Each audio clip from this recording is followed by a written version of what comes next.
My dear students, आज जो हमारा टॉपिक है that is employ provident fund scheme EPFS। तो आज ये EPF it is the part of industrial engineering, basically as per RGPV syllabus it is the part of third unit. तो EPF क्या है? Employ provident fund. ये local language में यदि मैं आपको समझाऊं तो टोटल कहने का मतलब यह है कि जब तक आप वर्किंग में रहते हैं up to 60 years, 25-30 to 60 years, उस समय आप कुछ सेविंग करते हैं इसके लिए, अपने रिटायरमेंट के लिए, कि बुढ़ारी में भी फलाहारी कर सकें, बुढ़ापे की भी जिंदगी आनंदमय बन सके, किसी के ऊपर आप डिपेंडेंट न रहें फाइनेंशियली एटलीस्ट। सबसे पहले तो मैं आपको बता दूं कि ये employ provident fund scheme it is totally government scheme. The constitution of India Directive principle of state policy. Under this policy provides that the state shall, within the limits of its economic capacity, make effective provision for securing the right to work, to education, to public assistance in cases of unemployment, old age, sickness and disablement and undeserved want. कहने का मतलब क्या है कि जिस समय आप काम करने के लायक नहीं होते हैं उस समय भी आपको ये सारी सुविधाएं मिल सके, that is provident fund scheme. ये गवर्नमेंट कोशिश करती है, हर पब्लिक की, हर सिटीजन की यह एक रिस्पॉन्सिबिलिटी लेती है गवर्नमेंट। बट ये कब? जब आप खुद पैसा जमा करते हैं और आपके ही पैसे आपको मिलते हैं। बेसिकली गवर्नमेंट कभी नहीं देती है आपको। The employ provident organisation is a statutory body of the government of India under the Ministry of Labour and Employment. It administers a compulsory contributory provident fund scheme, pension scheme and insurance scheme. It is one of the largest provident fund institution in the world in terms of member and volume of financial transaction. कौन कौन इसमें provident fund scheme 1952 से चल रहा है और इसमें वह सभी जो है एम्प्लॉय ले सकते हैं इस स्कीम को, except the Jammu and Kashmir. Employ provident fund as miscellaneous provisions act it applicables to every establishment, that is every company, organization, industry which is engaged in any one or more of the industries like central government of India employing 20 or more person, cinema theaters employing 5 or more person। Employ definition, employ है कौन?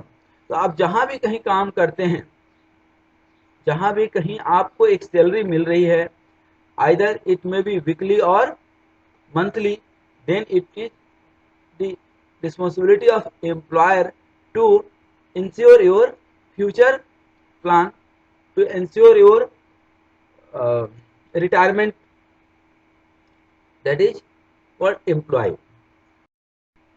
Basic wage means all emoluments which are earned by employee on duty or on leave or holiday। जैसे Sunday को holiday है फिर भी company पैसा देती है, then it is called basic wage,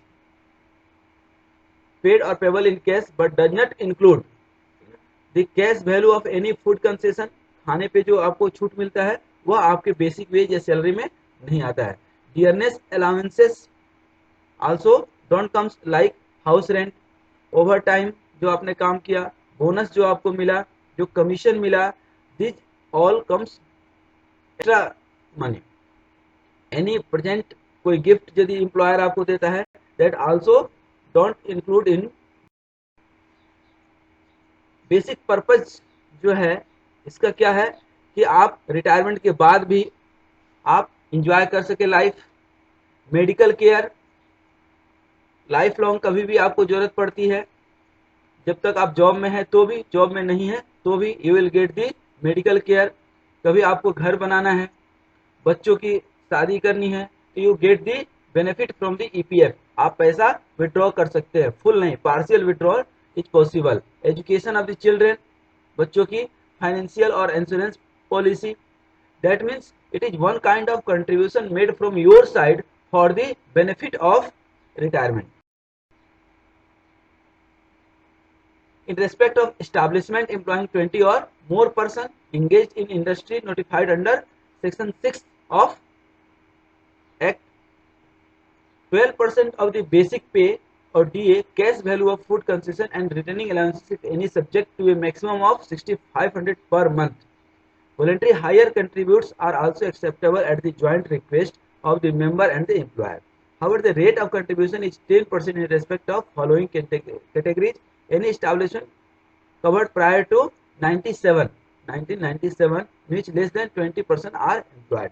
Nowadays, it is almost 12% to 15% जहाँ पे कंट्रीब्यूशन करते हैं। तो इसमें ये होता है कि आप अपने सैलरी का 15% देते हैं और एम्प्लॉयर 15% अपने पास से मिलाता है, या इवन 10% मान लें तो आप 10% देते हैं अपने सैलरी का। फॉर एग्जांपल आपकी 10,000 सैलरी है तो you pay the 1,000 to the EPF and at the same time employer also pay 1,000 to the EPF. तो ईपीएफ में आपका कितना जमा हो रहा है?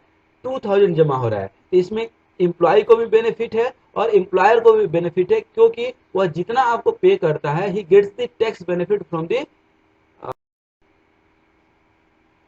कोई सिक इंडस्ट्री है,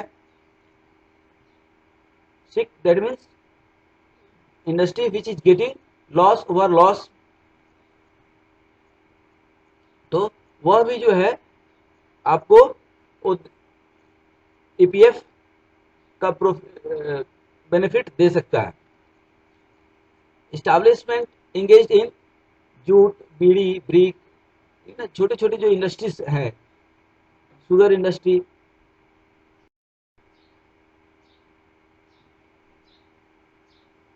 आप जो पैसा आपका जमा है किस कंडीशन में आपको वह मिल सकता है। तो पहला तो कंडीशन ये है कि जैसे ही आप 55 ईयर्स एज ऑब्टेन कर लेते हैं उसके बाद आप कभी भी जो है आप ले सकते हैं।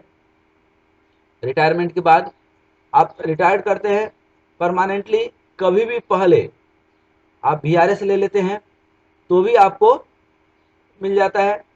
नेक्स्ट है कि कोई आपको डिसेबिलिटी आ जाता है ड्यूरिंग जॉब या विदाउट ऑफ ड्यूटी भी, यदि आपके पास ऐसा कुछ डिसेबलमेंट आ जाता है या मेंटली आप फिट नहीं होते हैं, in that case also you get the full money. On migration from India, India से आप बाहर चले जाते हैं, then also you get the your full amount. Partial amount के लिए आपको हमने बता दिया कि कोई भी मेडिकल इमरजेंसी है, बच्चों की शादी करनी है, एजुकेशन है या ऐसा कोई भी है तो आप पार्शियल विड्रॉ कर सकते हैं अप टू 50। ग्रांट, इसमें कभी भी आप एडवांस ले सकते हैं इन एनी केस, और from the fund of marriage, education के लिए, मेडिकल के लिए, बच्चों की शादी के लिए, then you get the advances from the EPF fund.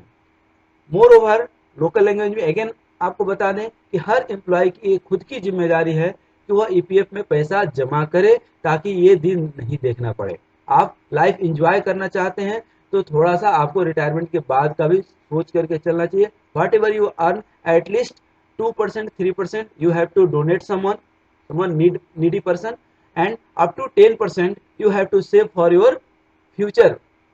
तभी तो आप मस्त तबले बजाएंगे और गाएंगे, आप दोनों मस्त रहेंगे। Thank you very much.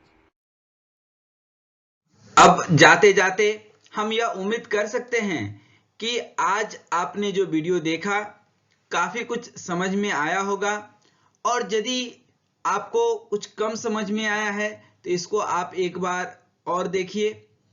साथ में ही मैं आपको बताना चाहूंगा कि इस वीडियो में जो टॉपिक था उससे रिलेटेड या सब्जेक्ट से रिलेटेड और वीडियो देखने के लिए हमेशा प्लेलिस्ट में जाइए, जहां पर 200+ वीडियोज उपलब्ध हैं। और इस वीडियो के द्वारा जो नॉलेज मिला, जो आपकी स्किल डेवलप हुई और हमने जो अपने अनुभव शेयर किए, हम उम्मीद करते हैं कि यह आपके जीवन में नित्य नई उन्नति के द्वार खोलेंगे। और जाते जाते मैं यही कहना चाहता हूं कि आप सभी स्वस्थ रहिए, मस्त रहिए, मुस्कुराते रहिए। साथ में ही यह मुस्कुराहट अपने दोस्तों के साथ भी, अपने क्लासमेट के साथ, अपने शुभचिंतकों के साथ भी शेयर करते रहिए। धन्यवाद, धन्यवाद।